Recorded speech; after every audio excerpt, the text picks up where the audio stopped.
नमस्कार बच्चों, मैं आपकी हिंदी की अध्यापिका नीतू नेगी। बच्चों, आज हम व्याकरण निपुण का पाठ 3 पढ़ेंगे। पाठ का नाम है शब्द विचार। बच्चों देखिए, आपकी जो पुस्तक है इसमें जो शब्द विचार है उस पाठ में सबसे पहले पेज में चित्र बने हुए हैं। मछली का चित्र बना है, पानी का चित्र बना है, तितली का चित्र बना है और फूल का चित्र बना है। तो इन शब्दों को हम ध्यान से पढ़ते हैं और समझते हैं कि क्या है ये किस चीज़ से बने हैं। ठीक है, जैसे मछली, पानी, तितली, फूल, ये शब्द विभिन्न प्रकार के यानी कि अलग अलग वर्णों के मेल से बने हैं। जैसे मछली जो शब्द है वो किन किन वर्णों के मेल से बना है?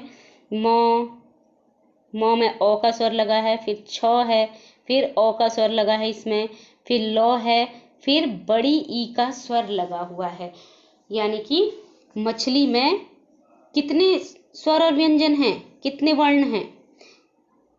1 2 3 4 5 6 वर्ण है ना।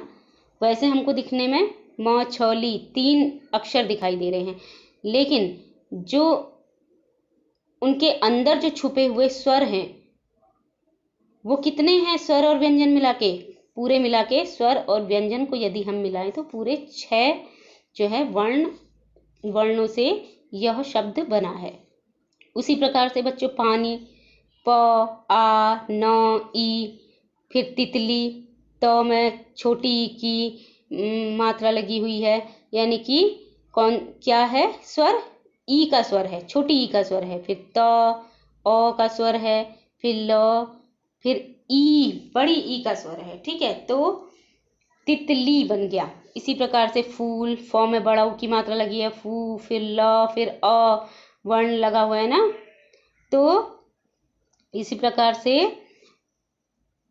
मछली, पानी, तितली, फूल, इन सब का जो है कोई ना कोई अर्थ निकल रहा है। इसी प्रकार से क्या कहा जा सकता है कि वर्णों के सार्थक मेल को शब्द कहते हैं। सार्थक मेल को अर्थात जिस शब्द का अर्थ हो, जिस शब्द का कोई अर्थ होता है उसको हम कहते हैं सार्थक। ठीक है, तो वर्णों के सार्थक मेल को क्या कहते हैं? शब्द कहते हैं। तो बच्चों इसी प्रकार से हिंदी भाषा में शब्दों को 3 आधारों पर बांटा गया है। अब 3 आधार कौन कौन से हैं?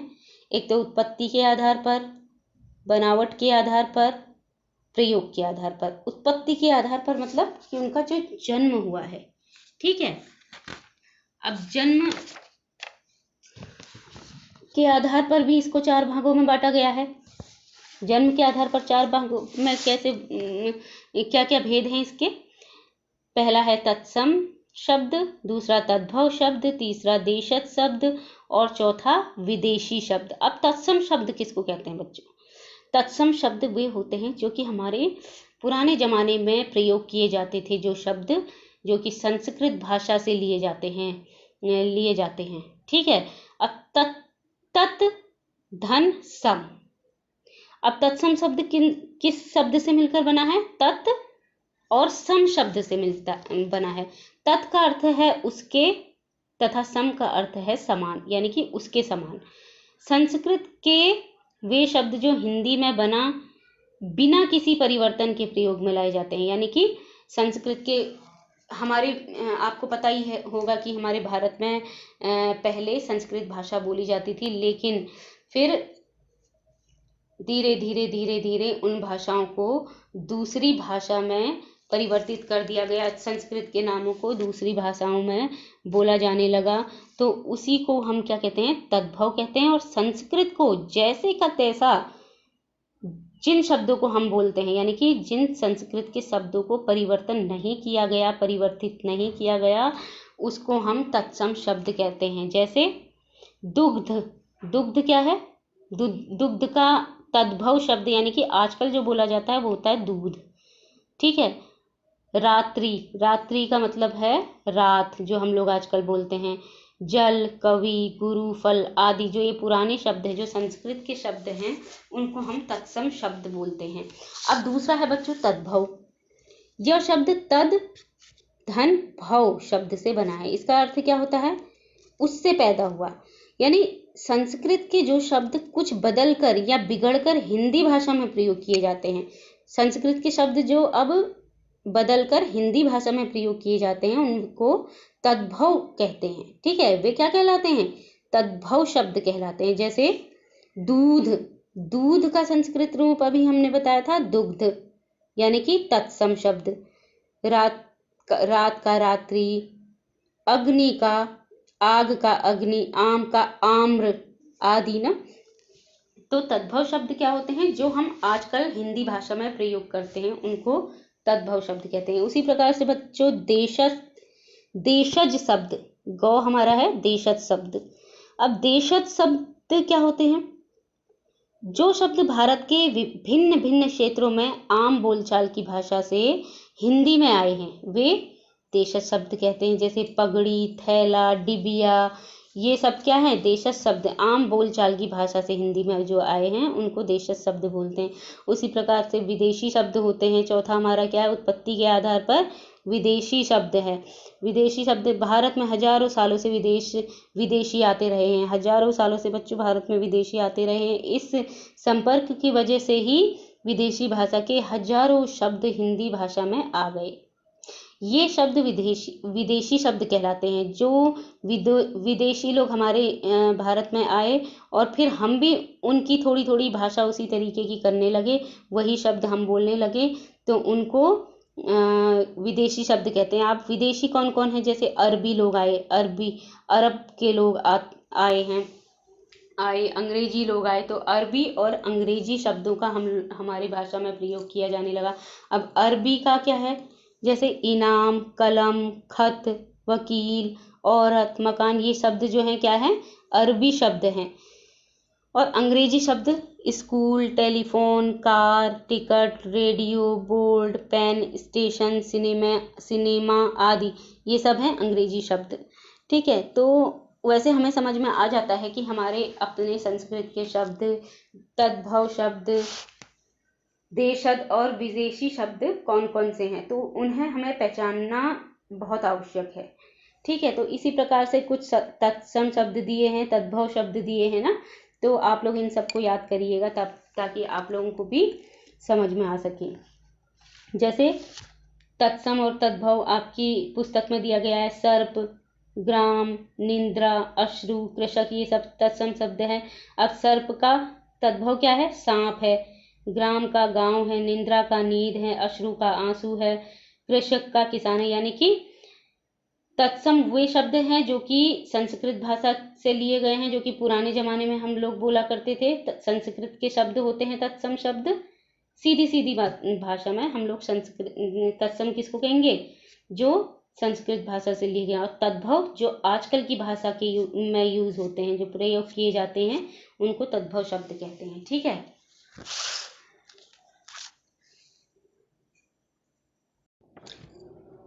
बच्चों हमने पिछले वीडियो में देखा कि शब्द किसको कहते हैं।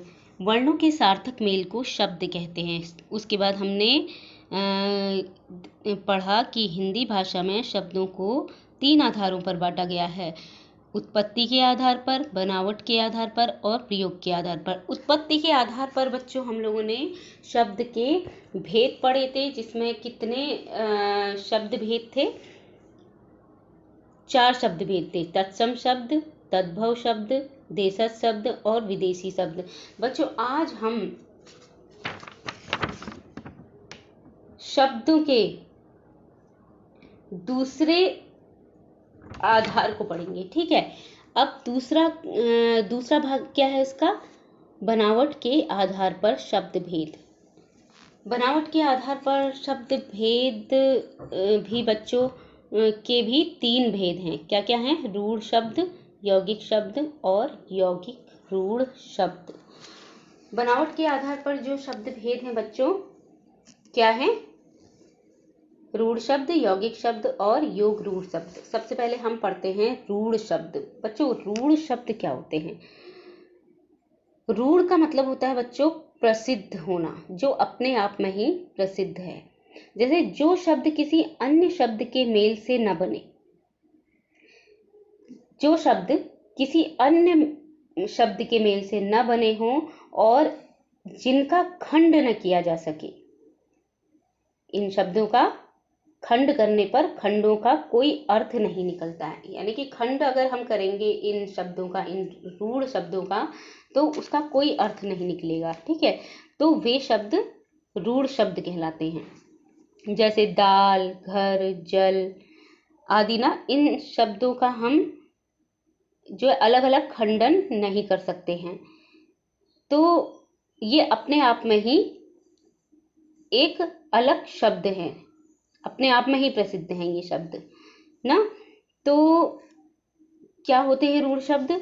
जो शब्द किसी अन्य शब्द के मेल से न बने हों और इनका खंडन करने पर खंडों का कोई अर्थ नहीं निकलता हो, वे रूढ़ शब्द कहलाते हैं। यानी कहने का मतलब ये होता है कि ये शब्द अखंडनीय होते हैं, इनको खंडों में विभक्त नहीं किया जा सकता है। ठीक है, उसी प्रकार से दूसरा है बच्चों, बनावट के आधार पर दूसरा जो भेद है, शब्द भेद है, वो क्या है? यौगिक शब्द। पहले हमने पढ़ा रूढ़ शब्द, दूसरा है यौगिक शब्द। अब यौगिक शब्द किसको कहते हैं? जो शब्द दो या दो से अधिक शब्दों के मेल से बने हों, उन्हें यौगिक शब्द कहते हैं। बच्चों, यौगिक जो शब्द है वो खुद ही योग धन इक शब्द से बना है। यौगिक के अंदर क्या शब्द है? योग धन इक बराबर यौगिक। तो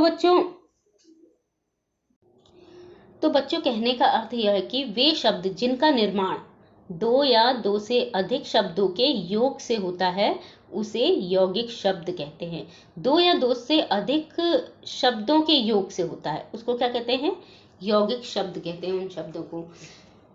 जिनका संधि विच्छेद हो सके, इससे भी हम पहचान सकते हैं जिनका कि संधि विच्छेद हो सके और जिसमें प्रत्यय लगा हो और उपसर्ग लगा हो, या फिर उन शब्दों को हम यौगिक शब्द कहते हैं। ठीक है, क्या क्या पहचान है उसकी? एक तो उनका संधि विच्छेद हो सकता है, दूसरा उसमें प्रत्यय लगा होता है, तीसरा उसमें उपसर्ग भी लगा है। प्रत्यय पीछे से होता है और उपसर्ग जो है आगे से लगा होगा, जो कि आप लोगों को अगले चैप्टर्स में हम पढ़ाएंगे। ठीक है, तब अब उदाहरण के लिए क्या क्या है? जैसे यौगिक शब्दों के उदाहरण हैं महात्मा, देवदूत, पुस्तकालय, शिवालय, महेश आदि ना। जैसे महात्मा को अगर हम तोड़कर देखें, इसका जो पूर्व वाला रूप में अगर हम इसको देखें, तो महान धन आत्मा बराबर क्या होता है? महात्मा होता है। देवदूत में क्या है? देव धन दूत बराबर देवदूत। पुस्तकालय, पुस्तक धन आलय बराबर पुस्तकालय। इसी प्रकार से शिवालय, महेश, ये क्या है? ये दो शब्दों के योग से बने हैं, तो इनको हम क्या कहेंगे? यौगिक शब्द कहेंगे। अब उसके बाद तीसरा शब्द है बच्चों योग रूढ़ शब्द। योग रूढ़ शब्द किसको कहते हैं बच्चे? जो शब्द दो या दो से अधिक शब्दों के मेल से बने हों और उनके विशेष अर्थ निकलें, वे योग रूढ़ शब्द कहलाते हैं। अब इससे पहले हमने यौगिक शब्द पढ़ा था बच्चों। यौगिक शब्द में भी दो या दो से अधिक शब्दों का मेल से शब्द बना होता है, लेकिन उसका एक भिन्न अर्थ नहीं होता है, उसका अर्थ जो वो है वही होता है। ठीक है, लेकिन जो योग रूढ़ शब्द है उसमें क्या होता है? वे शब्द जिनका निर्माण दो या दो से अधिक शब्दों से तो होता है। क्या होता है? वे शब्द जिनका निर्माण दो या दो से अधिक शब्दों से तो होता है, लेकिन इनका अर्थ किसी तीसरे अर्थ के लिए प्रसिद्ध हो जाता है, उन्हें योग रूढ़ शब्द कहा जाता है। अब जैसे बच्चों उदाहरण के लिए क्या है?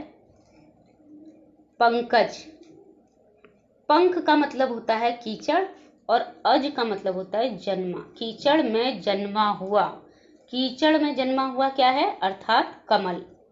ठीक है, कीचड़ में जन्मा हुआ कोई और भी है क्या? कीचड़ में जन्मा हुआ कमल होता है ना, तो कीचड़ में जन्मा हुआ क्या होता है? पंकज का मतलब होता है कमल, अर्थात जिसका जन्म कीचड़ से हुआ हो। अतः ये क्या है? योग रूढ़ शब्द है। दूसरा है चारपाई, चार धन पाई अर्थात चार पांव वाली खाट। अतः यह शब्द भी योग रूढ़ शब्द है। उसी प्रकार से बच्चों लंबोदर, लंबोदर, लंब लंबा है जिसका उदर, लंब धन उदर, यानी लंबोदर किसको कहा जाता है? इसका तीसरा अर्थ है गणेश जी को। लंबोदर किसी और को नहीं कहा जाता है, सिर्फ किसको कहा जाता है? गणेश जी को कहा जाता है। उसके बाद अगला नेक्स्ट है हमारा एग्जाम्पल पीतांबर, पीत धन अंबर। अब पीतांबर किसको बोलते हैं? विष्णु भगवान को कहते हैं। पीला है जिनका, अंबर किसी और से नहीं कहते हैं, हम सिर्फ विष्णु भगवान से कहते हैं पीतांबर धारी। दशरथ नंदन, दशरथ नंदन हम किसको कहते हैं? दशरथ नंदन श्री रामचंद्र जी को कहते हैं, किसी और को दशरथ नंदन नहीं बोलते हैं हम। नाम भले ही हो सके, लेकिन दशरथ नंदन कौन होते हैं? कौन है? श्री रामचंद्र जी हैं भगवान। ठीक है, तो बच्चों ये है हमारे योग रूढ़ शब्द के उदाहरण। उसके बाद है तीसरा हमारा क्या है? प्रयोग के आधार पर शब्दों के दो भागों में बांट सकते हैं। सबसे पहले हमने बांटा था उत्पत्ति के आधार पर, दूसरा हमने बांटा बनावट के आधार पर, तीसरा हम बांट रहे हैं प्रयोग के आधार पर शब्द भेद। ठीक है, अब प्रयोग के आधार पर शब्द भेद कौन कौन से हैं?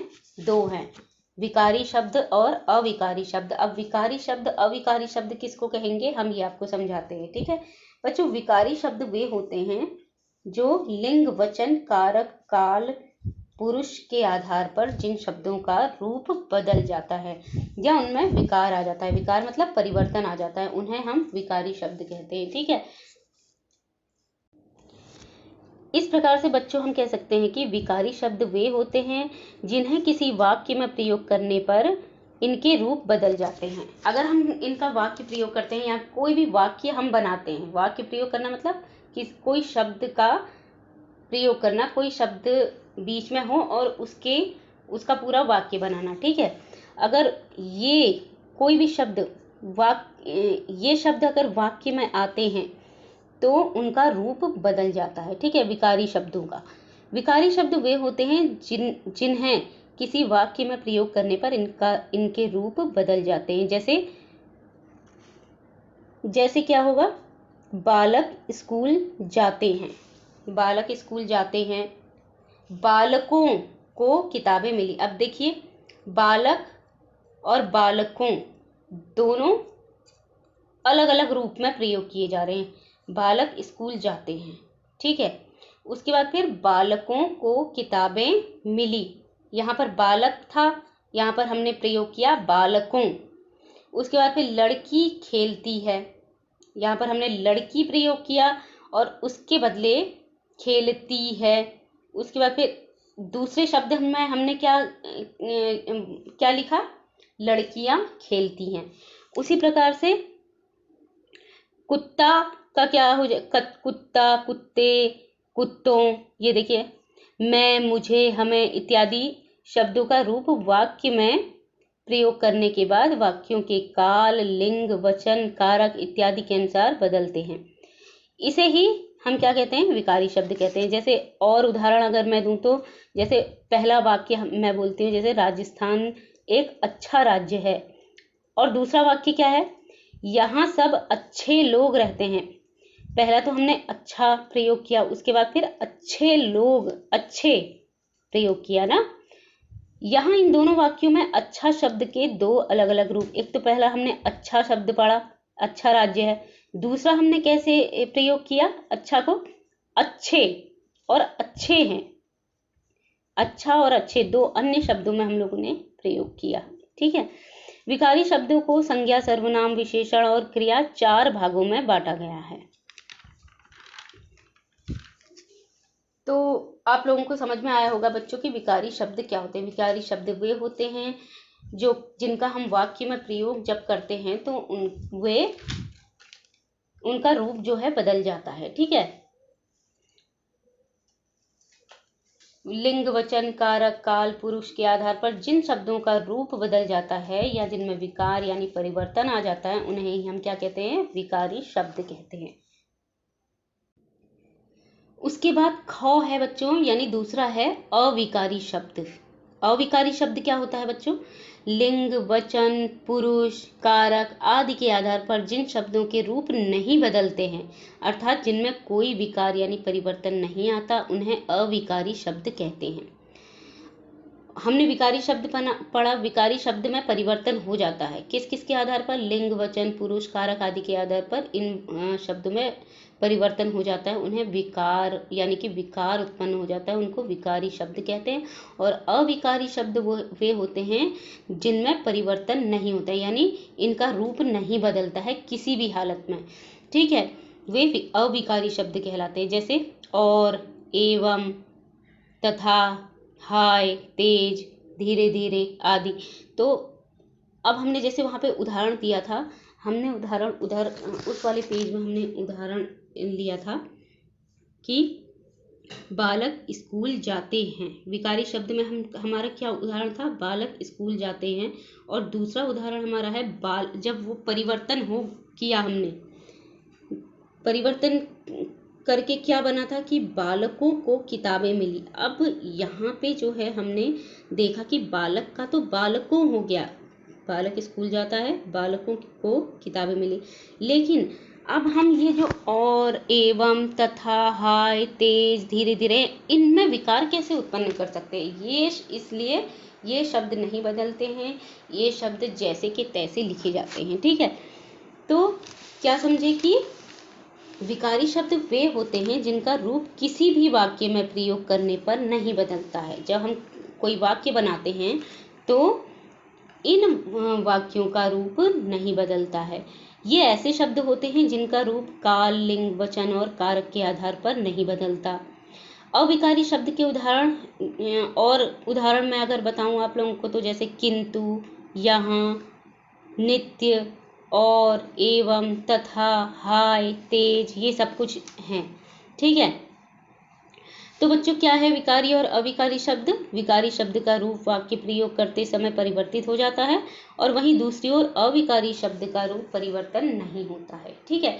तो बच्चों उम्मीद है कि आप लोगों को ये पाठ समझ में आया होगा। अब हम देखते हैं कि हमने क्या क्या सीखा इस पाठ में। वर्णों के सार्थक मेल को शब्द कहते हैं। शब्द किसे कहते हैं? वर्णों के सार्थक मेल को, यानी कि जिसका कोई अर्थ निकलता है, उन वर्णों को अगर हम मिलाते हैं तो उनसे शब्द बनते हैं, ठीक है। उत्पत्ति के आधार पर शब्द के 4 भेद होते हैं। तत्सम शब्द होते हैं उत्पत्ति के आधार पर उत्पत्ति के आधार पर कौन कौन से शब्द भेद होते हैं? 4 भेद होते हैं।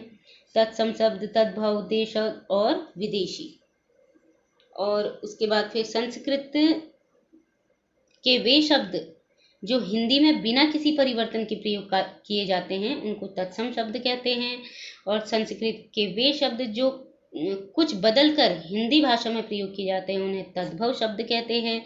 और उसके अलावा हमारे देश में प्रचलित आम बोलचाल की भाषा में लिए गए शब्द देशज शब्द कहलाते हैं, और विदेशी भाषा से लिए गए शब्द विदेशी कहलाते हैं। विदेशी भाषा से किन किन भाषाओं से लिए होते हैं आए हैं हमारे भारत में शब्द? एक तो अंग्रेजी भाषा से आए हैं, दूसरा अरबी भाषा से आए हैं, जो कि उर्दू भी कहते हैं जिसको, ठीक है। बनावट के आधार पर शब्द के 3 भेद होते हैं।